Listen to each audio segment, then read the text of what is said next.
YouTube, so I'm back. Sorry for the unexpected delay in videos. I know I was going to do a Q&A last Saturday, and of course, like my normal videos that I do throughout the week.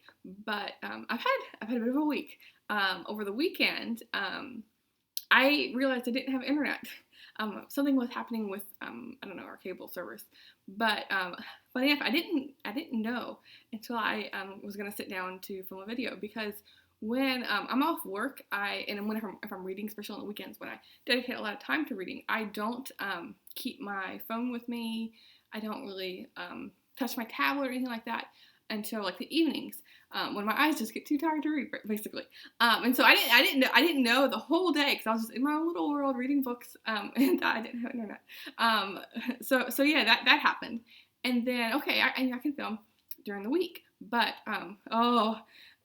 it was not work related. It's apartment related. The people above me are just awful. They're awful.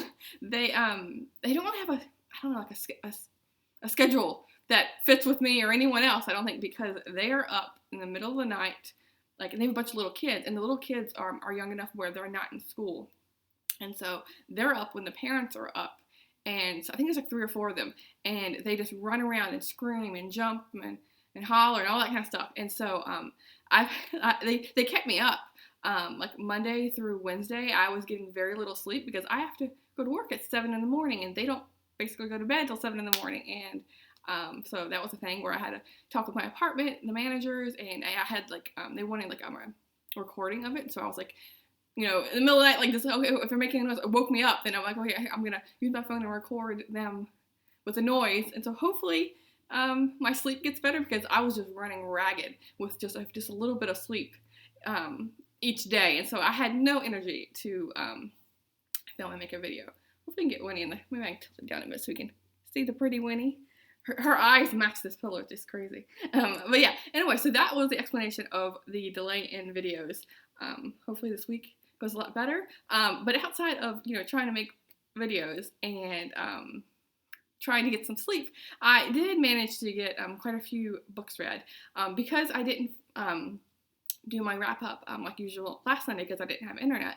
I'm going to be doing both of them today, and then I will film sometime this week the Q&A, and I know it's also tagged in the nonfiction book tag that Lukash created, so I'm planning to do that hopefully this week, get it all done. I don't want to make promises I can't keep, but hopefully I can get those 2 things off my docket that I know I've been meaning to do.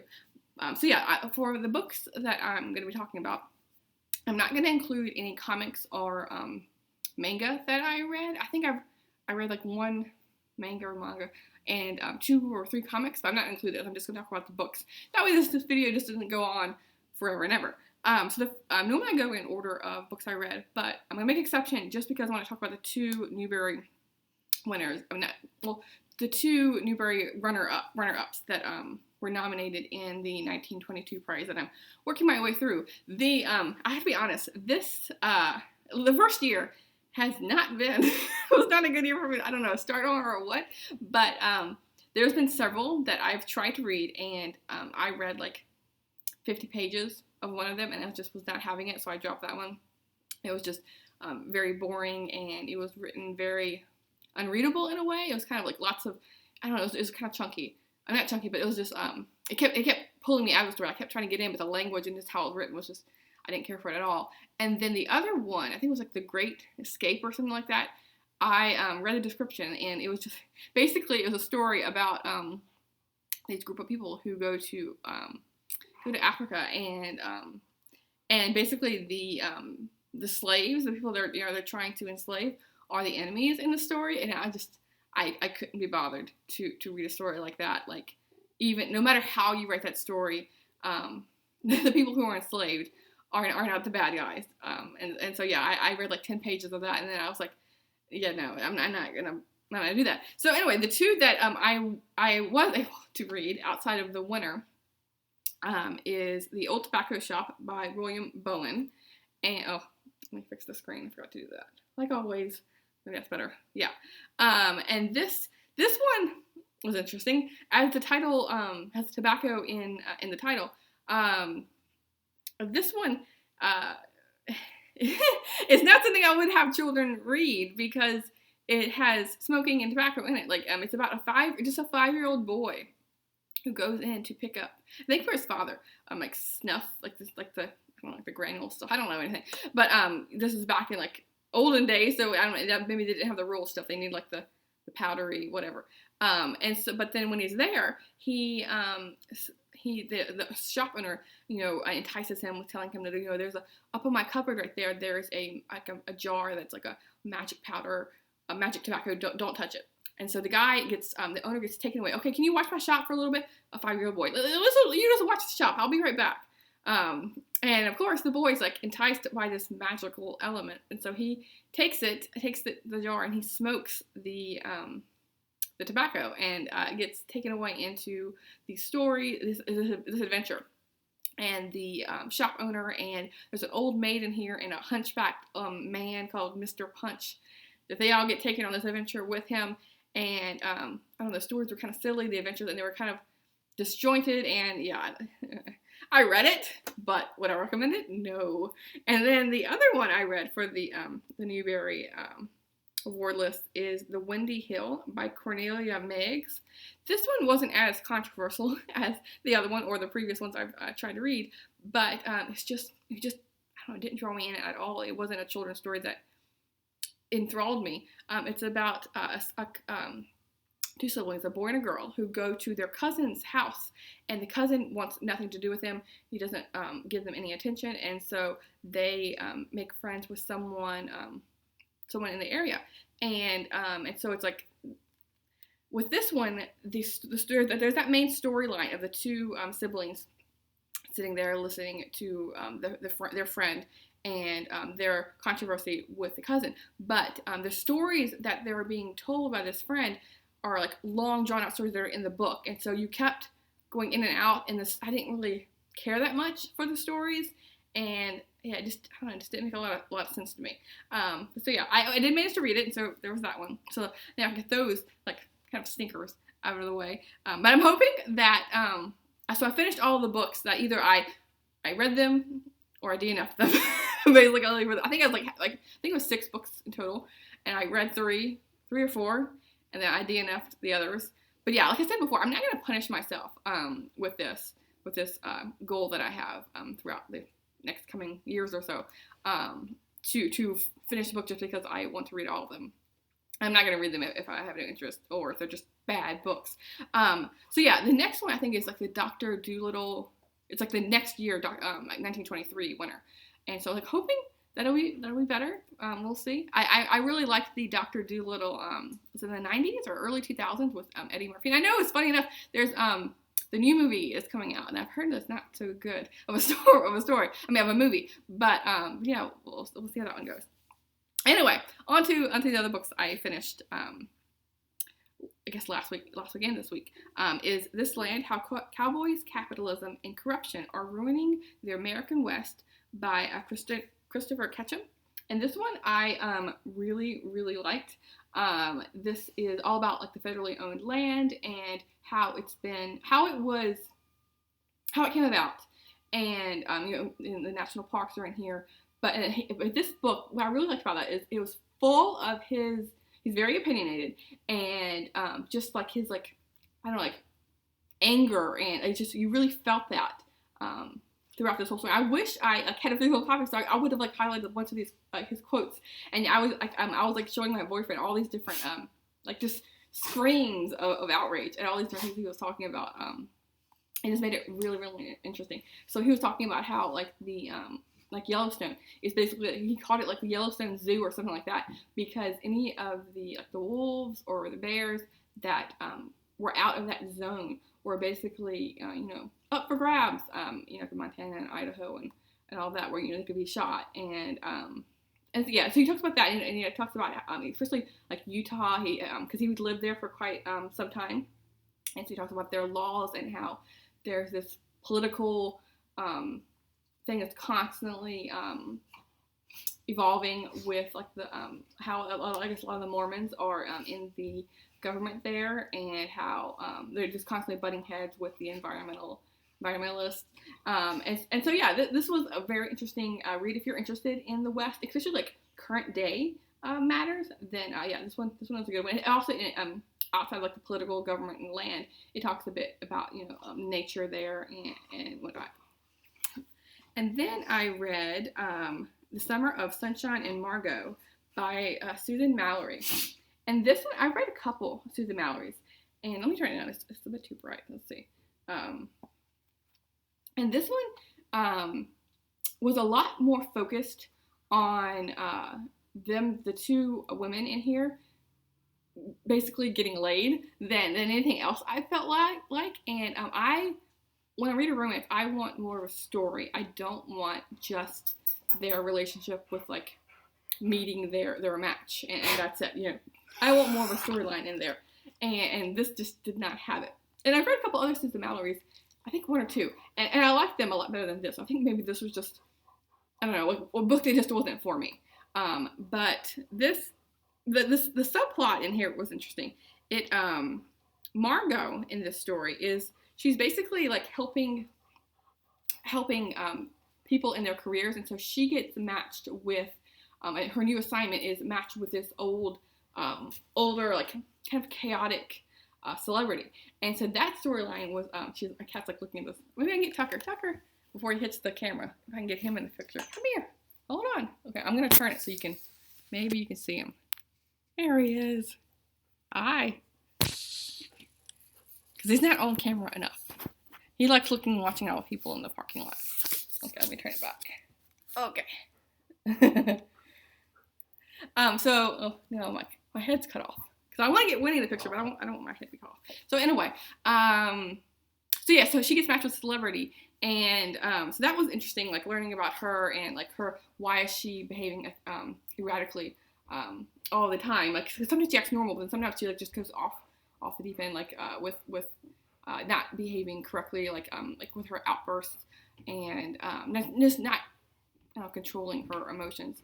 And like fighting the norm is what and so you learn about that. And then and with Sunshine, I can't even remember exactly what her storyline. Oh yeah, I remember now. She was a babysitter, and she's like kind of getting her life together. She's been like in and out of jobs and going all over the country and like not being stable. And so she is currently babysitting someone who's he's a single dad, and so she gets kind of enmeshed in his life and has a family, as becoming part of his family. But yeah, like this, so I like the story description sounded good. It's just the execution that I just didn't care for because it just too much of an emphasis on their looks and just that constant like tension of like wanting to sleep with them was just not what I'm here for. But again, I know Susan Mallory has a lot of good books, and so it's not like I'm not going to read more of her. It's just, yeah, this one just wasn't for me. Anyway, the next one is If You Lived Here, I'd Know Your Name, and by Heather Lind, and this is news from small town Alaska. And I was in the mood to read books. I've been in a mood right now, like reading books set in Alaska, or like the north and the cold, because like it's the winter season here, except this weather here is weird. Like the last couple of days, it's like fluctuating between being in the 40s and being in the 60s, and so it's a little bit. It doesn't really feel like it feels more like springtime than winter. So maybe I'm just longing for like a cold winter. Anyway, with this one, it was interesting. Like this is it's set in a small town, like an hour away from Juneau, in like right in between like the beach and the mountains and that strip that like you look at Alaska, it's like. You have this, and there's this long like, strip that borders Canada, and so this is where she was at. I think it's Haines is what it was called, but Juneau is like the most recognizable city. I think that we would know. And so she is a obituary writer, and so that's how it's like if you lived here, I know your name, because she goes and meets all sorts of people in her community, and her community is really small, and so it was weird because. You get the beauty of Alaska, and like she talks about why she lived. She didn't grow up there. She grew up in New York, and so she went on her honeymoon to Alaska, and they just never left from their vacation. So that sounds very very nice, but it comes with lots of hazards because the little town that they're in, there isn't a hospital, and so with lots of outdoor activities and wildlife, like mountains and airplanes and like the fishing boats that they use in the harsh winters and the rough seas, all of that can add up to quite a few catastrophes. And so in this book, she talks a lot about the different young men who have died and all sorts of things that happen. And so yeah, it was a weird mix of like, you get like the wild Alaska, but then you also have lots of death. And I think the death really pulled it down a bit for me. Oh my, there's this thing, cat or the dog, I'm not sure which one. But they're just too cute. Anyway, she always likes rubbing it here. I'll put it up here so she can rub against it. Oh yeah. So anyway, so she kind of a lot of this book, she talks about her faith and like just praying to God to help like some like people who are out and like their boats have capsized and things like that. But so that was okay. I mean, I'm not religious, but I mean, I was okay reading that. But what got on my nerves was how she kept talking about how she would go on vacation to like New York and see. She would compare like a Broadway play to, our plays in this little town are just as good, and who needs those Broadway plays? She's like scoffing at cities, and I'm not a big city goer myself, but that constant like higher than thou attitude kind of rubbed me wrong. So yeah, this is a mixed bag. But anyway, this is a mixed bag for me. I don't want to go too long on any of these books because then we'll never get finished. The next one was Just One of the Guys by Kristen Higgins. And this is, I had read Kristen Higgins last month at one of her Christmas books. Oh no, was it a Christmas book? I can't, no. It wasn't. Anyway, because I read so many Christmas books, I couldn't remember if this one was, maybe it was the Christmas thing, I can't remember exactly. Anyway, I really, really liked that book. And so Sarah over at Stephen Books recommended me to read Just One of the Guys. And this one I didn't love as much. But I mean, I liked it. It's just, I don't know. I don't know what it is. Like some books you like more than others. And this is about, one second here. I had to look for a second because all these books kind of run together, but I had to like check in what it was about. Okay, yeah, I remember now. So this one, she is just one of the guys. She has, she's in a family of basically all boys, and she's the only girl. And so she grew up as a tomboy. And so now she's she's an older woman, not older woman, but she's in her 20s, and she wants to be recognized as a woman and not just one of the boys out playing sports. And so she has this like long-term crush on a guy who sees her as just one of the guys because he has a friendship with her, and he doesn't want to break that friendship. He feels like they are basically family, and so he thinks if he gets in a relationship with her, then then if they break up, then it's destroyed, and he won't have that relationship again, and he doesn't want to test that or put that to trial. And so that they eventually form a relationship. But I just wish like at the end that they had a lot more time seeing them together than we do, because it was a huge like long build up to finally get to that point. But I mean I think part of like romance books, how they get together and like book closes at the end, that kind of thing. But yeah, I don't know, it was good, but not as funny, I think, as a previous book that I read by her. Let's see. The next one is The Geography of Risk, Epic Storms, Rising Seas, and the Cost of America's Coast by Gilbert M. Gall. And we go from romance to depressing books. This is all about, as you can see from the picture, this is all about how we continue to, not all about, but it focuses a lot on how we build big, elaborate hotels and resorts, like especially like think of like Florida and like Miami and all of that, despite what we know, with hurricanes coming in and with climate change, and they continue. Like it talks a lot about like insurance and how that has changed over time to where now with insurance they have the money from insurance to rebuild it. So there's like, even if it's completely destroyed, they'll just keep keep building them, even though eventually all this money is just gonna, the value is not gonna be there anymore, and yeah, they're gonna be underwater eventually. But so yeah, this was it was a pretty short book. Oh, my screen went black, so I wanted to make sure I could still see what I'm doing here. I'm sure when he's on camera. Anyway, so yeah, this was good. It wasn't like the best climate change book that I read, but it was focused on one topic that I think it did. It discussed it in depthly, and in depthly, is that a word? I don't know. I haven't made videos in a while. Oh, yeah, like I said before, I don't know if anyone follows me too much, but I don't speak English a lot outside of work.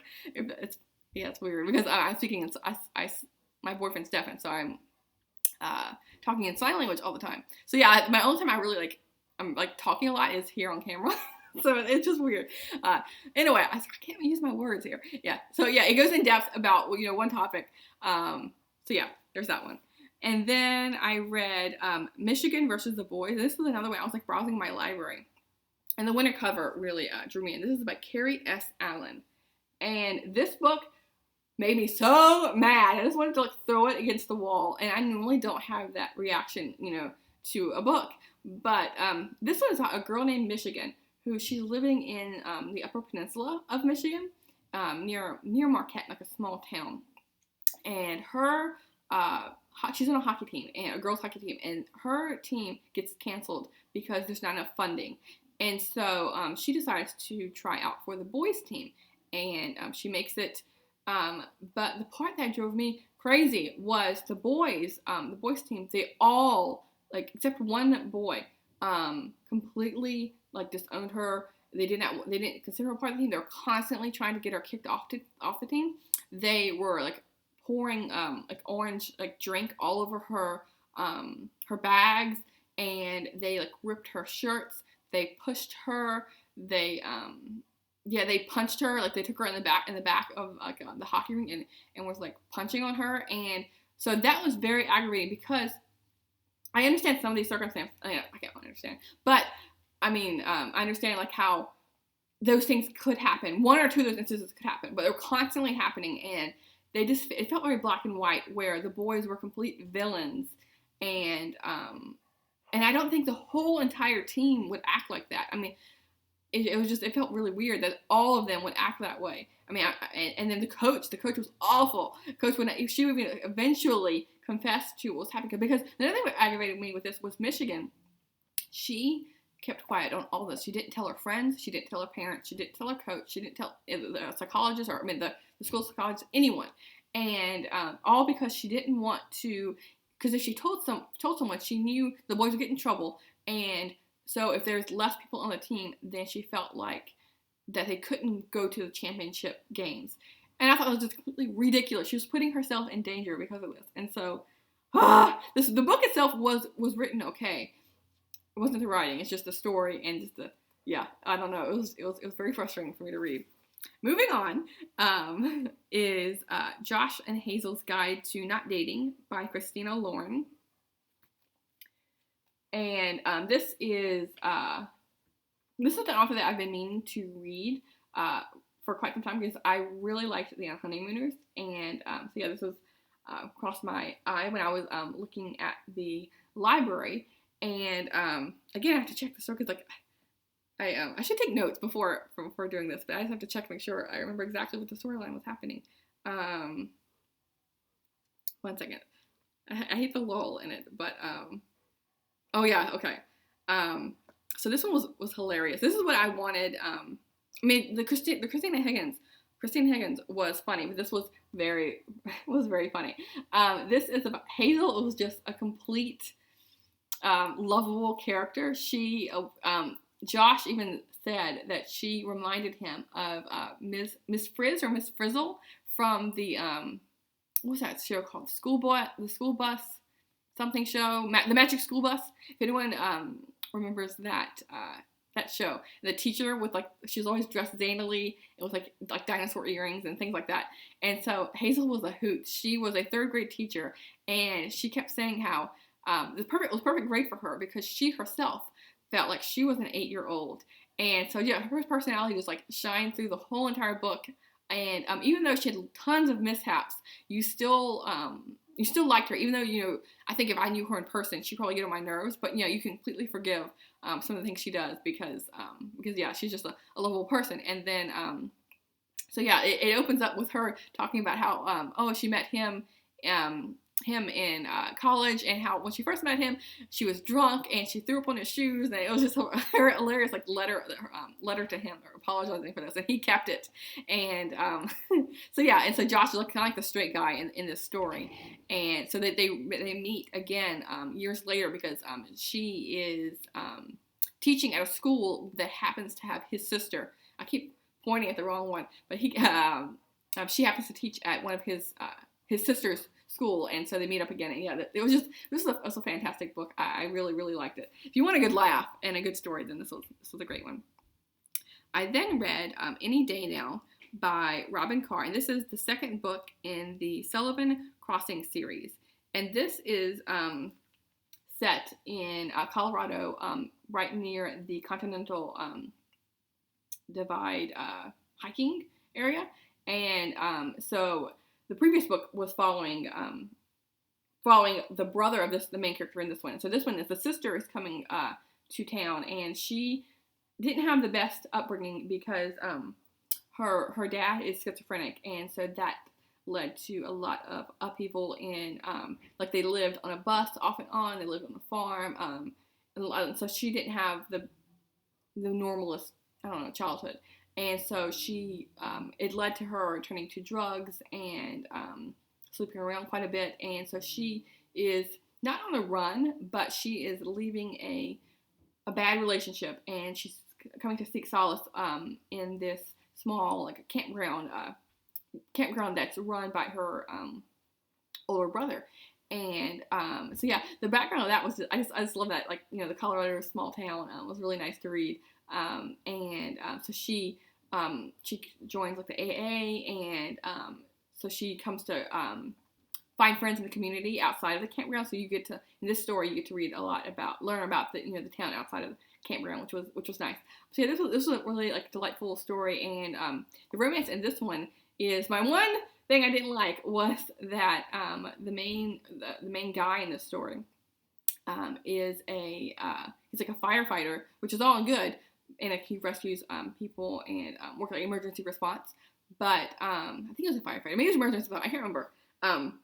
But he is introduced as he is free soloing this, like, cliff, and I read a book on that like 6 months ago or so.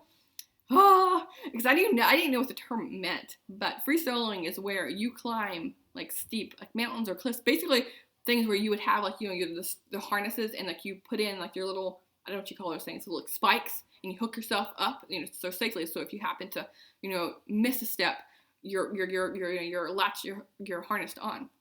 But free soloing, none of that. You just climb up, without any of that on. So it makes your movement, you're able to move faster up, and it's, like, more exhilarating, I guess. But I think it's absolutely insane. Like, it's like crazy people do that. Like, I don't understand, like, how anyone can do that. So anyway, so and the main character in this story, he does that for, recreational fun, and so she herself wants to get into climbing. That looks fun. Like, I want to join that. But yeah. Oh, don't recommend that. But I don't think it's an attribute that I would think would be attractive. But yeah, this was a good story. And then I read Two in the Far North by Margo E. Murray. And this was a fantastic, it's white, so it's going to glare. I'm just going to turn it down even more. A fantastic book. This is another one that was set in Alaska. And this is about Margaret Murray. And this is written by her. And she grew up in Fairbanks. She was born in the early 1900s. And so this was when the town wasn't, like a city as it is now. And she grew up, like, without electricity, and she'd, like, constantly feed the fire. And she talks about how she would wake up and there's frost, like, on her blankets, and it was just, like, very chilly. But she loved it. But she talks a lot about how her mother, who was living in Seattle before that, how, she wasn't exactly the easiest to convert to living in Alaska. but the daughter, you know, as a 5-year-old, everything was just exciting and new and fun and just different. And so Margaret Murray really, you know, loved the area. And so she falls in love with a man who was a famous biologist, but Olaf Murray's his name. And so she's like, this is life for me. Like, she knows he's never going, because he's a biologist and working in like Canada and the Yukon and Alaska. She knows that they're never going to be living in cities, and she's like, this is life for me. And so they get married like at 3 a.m. like in this like small area. She's like boat there, or, like, and she makes it there. And so they go off on just an adventure right from the very start. On the honeymoon, they take dog sleds and they go way up in the north to, because he's tracking caribou, and then later they go on an excursion. Once she's had her first child, that's 8 months old, she takes him. They're going to, instead of dog sledding, they're going on the river. So they're boating it to the area where they're going to go, because he is now on an assignment to track like the birds that are migrating there during the summer. And so there's tons of mosquitoes, and the people in her family, the community, frown upon her taking this 8-month-old on this like journey far from anyone. You know, if something bad happens, you know, there's no one that would help her. This is, you know, before cell phones or anything like that. But she's like, she defies like what people think, and she's like, I'm gonna do this. And so yeah, she's all gung ho for these adventures, and she's like not gonna let her having a baby stop her from this. So yeah, this whole book was just I don't know, I feel like I learned a lot. She was a very good writer, and just her life journey was just completely fascinating, and her love of nature was really drew me into this. I then read Anne of Green Gables. This is by L.M. Montgomery. This is a reread for me. I've read it like 3 or 4 times now, but I'm reading it for like the BookTube read along that's happening, I think, all this year. It's written by Tia in the Books, and then it's someone else. I can't remember their channel names or their names, but yeah, I'll have more information like February. My TBR. I'll put the information down below. But so yeah, for this one, I really liked it. I mean, what's not to like about the story? Like I think especially the first one in the series. I've read like up to like books 4 or 5 in the series, but the first one I reread several times. But yeah, this is just all the moments in here. It's like classic, like Anne moments where she's redheaded and she hates having red hair. Like, there's a particular funny moment with Gilbert Blythe. She goes to school with him, and when she first meets him, he calls her carrots, and she's just outraged. And so there's a funny moment there. And so anyway, with her red hair, she like hates it. She wants to be pretty. She likes pretty things, and so she wants to be pretty herself, and she doesn't think red hair is that. And so she dyes her hair. She wants to be a raven black, but it turns green. And so anyway, there's all these like funny moments here. I just love this first story in particular. I think it's just fantastic. So then I read The Ice at the End of the World by John Grinner. This is an epic journey into Greenland's buried past and our perilous future. And this is all about Greenland. And the first is like part 1 and part 2, basically. Part 1 is all about the history of Greenland and the discovery and like the false advertisement, because they call it Greenland, but it's not green at all, because they want people to come. and so then part 2 is about what's happening now, especially with climate change, and like it's a glacier and the huge effect that that's having on the whole country there. 1 second, I got a cat. I gotta move. Are you just gonna sit here? Okay. Well, I guess she's just gonna sit here. She wants to cuddle. So yeah, this one was good. I just saw this morning the BookTube prize, and I saw this was nominated on the list. So I'm like, hey, because I am participating. I forgot to mention that in January, beginning of January. I am participating in the BookTube prize. So if I get this one, then I'll have already checked that one off. Let's see. Then I read. There's only 2 more, so we're almost there. Wayward Son. This is Simon Snow number 2 by Rainbow Rowell. And I have to confess, Carry On, I didn't really like it as much as I expected. I've read several of Rainbow Rowell's works, but I think it's just because my expectation was different from the actual book. Like I like fantasy books, and I like Rainbow Rowell's work. And so when I read Carry On, it was just like she kind of spoofs the fantasy genre. And so that kind of like rubbed me the wrong way. But I saw several people talking about this on BookTube. I was like, oh, okay, let me give this a try. Book 2. And I know now that I know what to expect from this, I can go in. And this one I liked pretty well. This one, they're off to America, and so you get lots of like kind of like British and American, like how they're can be quite different, and like how the land is spaced. Like they're going from one location to the other. And like there's all these states. There are these big blocking states, and they're taking up whole days of travel. And like how can that be? And so yeah, that was pretty funny. But yeah, this one was pretty good. And then I read Mail Order Mix-Up by Christina Johnson, and this is a love-inspired historical novel, and this is book 1 in the Boomtown Brides series. And this is this is the first love-inspired historical that I read, and so I didn't know exactly what to expect because I really like reading historical fiction. And this one is about a woman who is living in New York, and she is got a job as a school teacher way out in, well, not way out, but as a frontier town in Michigan. And so she's living in an orphanage, and her fellow orphan at the orphanage is kind of distraught, doesn't know what to do, and so she decides to answer this mail order bride that's advertised in the New York newspapers. And so they come to this town, and on their journey there on the train, they realize that there's several women who are answering the newspaper clipping. And so there's competition. There's 3 other women who are answering it. And so when they get there, the mix-up part is come to find out that the man who's supposed to have put this clipping in the newspaper didn't. He doesn't want a wife. But come to find out, someone put it in for him. And so this is like the start of the series, and each of the women, I'm sure, in the series are gonna eventually find their husband, because not everyone can have this one guy. So yeah, this one's pretty good. The one I didn't like was kind of the repetition in this, because the main character, the one who initially, the whole reason they're going there is because she got a teaching contract there, and so she keeps reiterating again and again that because she's a teacher, in the contract she cannot marry. And so that is repeated multiple times. And I was like, okay, I get it. I understood the first time. Okay, if I need it a second time, okay, I need that reminder. But I don't know how many, countless times this was mentioned, and that was just a bit annoying to me.